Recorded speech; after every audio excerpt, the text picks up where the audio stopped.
Hello everybody, it's me Nate aka Devil Dog, and I'm back with another game review. This time I'm reviewing Final Fantasy Crisis Core Reunion.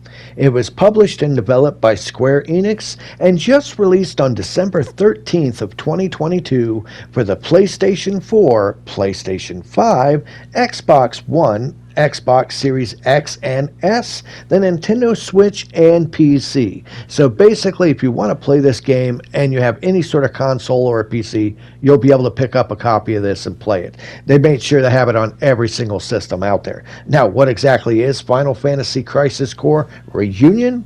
It's an HD remaster of the 2007 PlayStation Portable game. Yeah, no joke. Now, they went back and they redid the game with a lot more love and attention to detail in the graphics department. It has all new character models, new lighting, new level designs. It basically has the interface straight from Final Fantasy VII Remake, and it is running currently on Unreal Engine 4. They even went and have some new remastered music in it. It has a lot of stuff that's been redesigned compared to the original 2007 release. That way it has a continuity with the Final Fantasy VII Remake. Along with that, it has full voice acting of all the characters throughout this game, constantly as you're going there talking through all the cutscenes, which it does have a lot of cutscenes, I might add. My goodness. Now, as for overall game length, it's a pretty hefty game. I don't know if this is as large as it was back in the day on the 2007 one, but it consists of 10 chapters with lots of different side missions and training missions as well. And it will take you anywhere from 14 to 17 hours to get through this. Naturally, you can get through it a little bit faster if you skip a lot of the cutscenes and everything like that. And you can take a lot longer if you do all the side missions, all the little side quests and training stuff. It can well get close to like 20, 30 hours easy out of it, which isn't bad considering the game price also is kind of odd. This game is $50 on every single system. So if you buy it for Nintendo Switch, it's $50. If you buy it for PC, it's $50. If you buy it for PlayStation 4, it's $50. And if you buy it for PS5, it's $50. So it's one of these weird games where it doesn't seem to matter what you get it for. It's the same price, which in one way is kind of cool, but in another way, that kind of absolutely sucks. Because let's say you got Nintendo Switch, right? And you're paying the same price for that, and then someone with the Xbox Series X can get the game for the same price as well. I don't have a problem with it being less than $60. I mean, $50 isn't bad. I just kind of thought that maybe last gen systems like the PS4 and Xbox One should have gotten it for like I don't know, $40. I'm just saying, but that's just a minor nitpick. Visually, it is a vastly improved version of the original game. Honestly, they went back and they pretty much modified just about everything in the game. Now, as for the way the gameplay is, if you've never played the original, when you're doing attacks with your main character, square button. Now, this is the button configuration for the PlayStation 5 and PlayStation 4. It's different naturally on PC and Xbox, but square button is your normal attack button. Your R1 button is the guard. The X button allows you to dodge and roll around. The circle button is to use items, and triangle is limit break. Now you combine the L1 button with different other button presses and to use your materia, and there's a total of 6 different slots that you have through here. Honestly, it's interesting how you can have it like L1 with square does one thing, L1 with R1, and so on. And you can have it with the 6 different slots to be able to use your materia. Now, as for all the other stuff that they have added into this, there's certain things that stand out that they did change from the original game.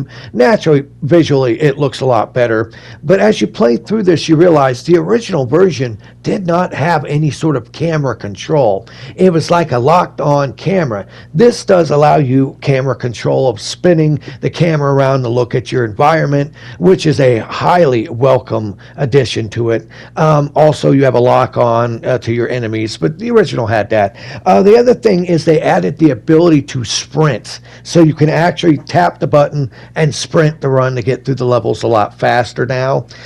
They added designation markers, especially on your maps and on the little icon on the top of the screen, to help you figure out where to go to get through these levels, because a lot of the levels are quite maze-like. Even though this is a remaster, it's not a remake, so a lot of the same levels, the design and structure is still present. So a lot of maze-like corridors and stuff like that as you're running through. They did also add a hard mode, so if you found the game a little bit too easy, you can put it on hard and suffer through it a little bit harder. And it does have much faster combat. Now, I never really got to play the original game. I've looked up and seen some footage of what it really looked like, and I have to say, wow, they did make some massive improvements with it. While, like I said, it's still structurally sound and the same game as the original, with just greatly enhanced visuals and the playability and control and everything like that. I kind of wish they would have just went and made new levels and redesigned things a little bit more, because I do think the level structure and how this is made, you can tell it was a portable game. What I mean is the size of the game levels.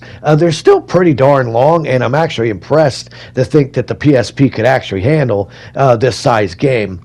Graphics-wise, honestly, hands down, fantastic improvement all the way around. The character models look great, though I will have to say I don't like Zack. I think he's annoying. His voice actor, they all do a good job in this, but his voice actor, and I just don't like Zack. He just comes off as this whiny, just cocky guy, and I just don't like him. Honestly, I recommend playing this with the Japanese dialogue, because you can. It has American, English and Japanese, and it just sounds a lot cooler in Japanese. Just have your subtitles on, that way you can understand what they're saying. But honestly, the American voiceover cast does a great job, but honestly, the Japanese one it just sounds so much better. It sounds awesome hearing these guys talk.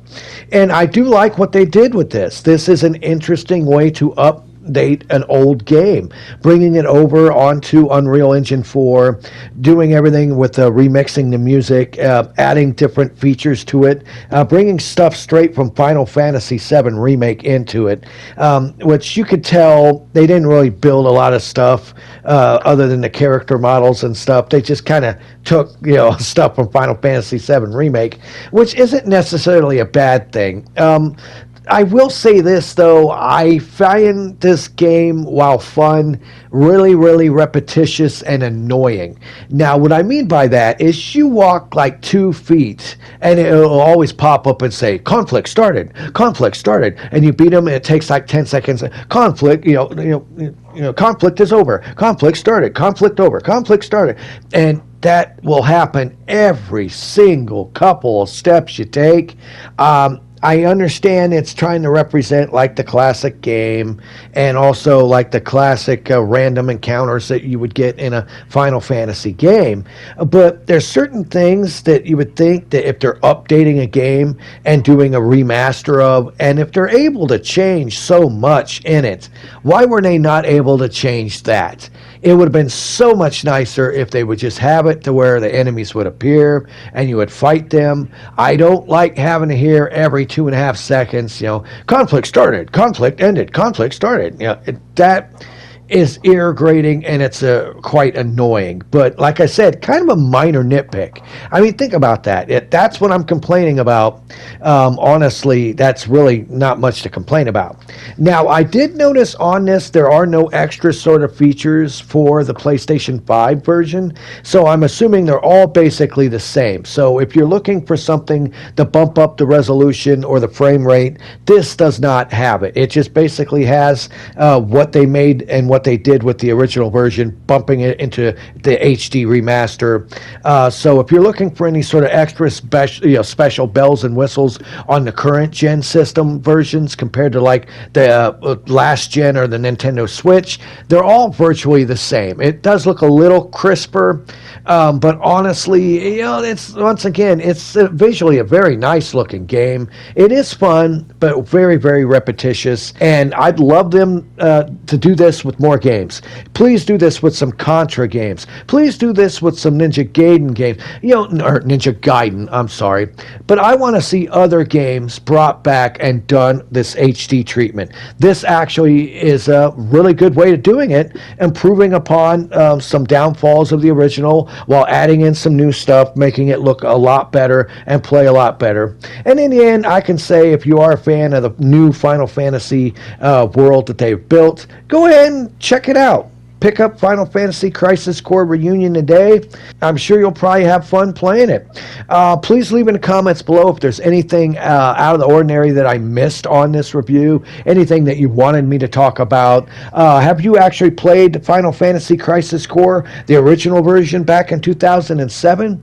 What do you think comparing it to this version? Do you think they made a really decent improvement upon this game? I really want to know. Leave it in the comments below. Please give me a thumbs up for this video, subscribe to my channel, and remember, here at Devil Dog Gaming, we always end our videos by saying, have fun, play hard, and remember, people, the devil is in the details. Peace out until next time.